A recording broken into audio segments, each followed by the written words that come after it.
После стентови поставени заради запушување, односно стестување на артериите, се воспоставува нормален проток на крвта. Ние велиме дека сега пациентот има добар дотур на крв за мускулот да функционира. Прашањето е дали претходно дошло до оштетување на мускулот. Ако пациентот имал инфаркт, каде што дел од мускулот некое време, може да биде и неколку сати, бил без дотур на крв,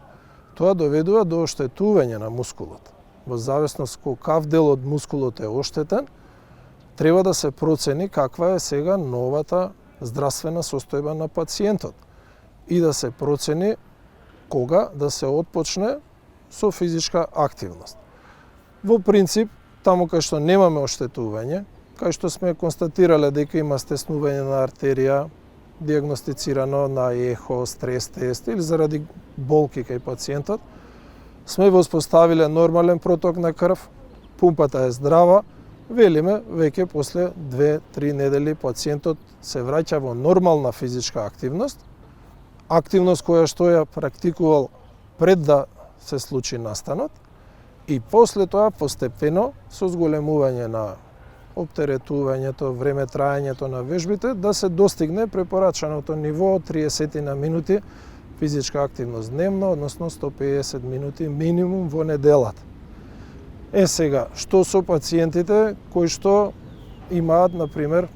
хируршка интервенција, операција, каде што имаме сечење на градната коска? Потребно е време на рехабилитација, која што трае 4, 6 до 8 недели, период во кој коската заздравува, организмот постепено се опоравува од самата операција, но и од проблемите што претходеле на операцијата, затоа што за да дојде пациентот до операција имал претходно здравствен проблем кој што можеби траел со години. Затоа е периодот на рехабилитацијата се води под контрола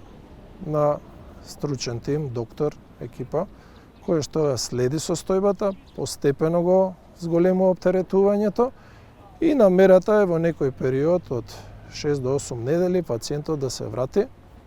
во нормална физичка активност и потоа постепено да се кондиционира, да го постигне тој некој оптимум неделен,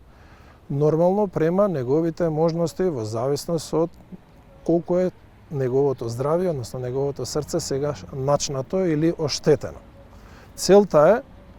секој болен да практикува физичка активност, затоа што колку и да е мала физичката активност, таа е од корист за кардиоваскуларното здравје, да се задржи тоа ниво на кое што стигнал после интервенцијата и по можност дури и да имаме подобрување, односно да се подобри здравствената состојба со физичка активност.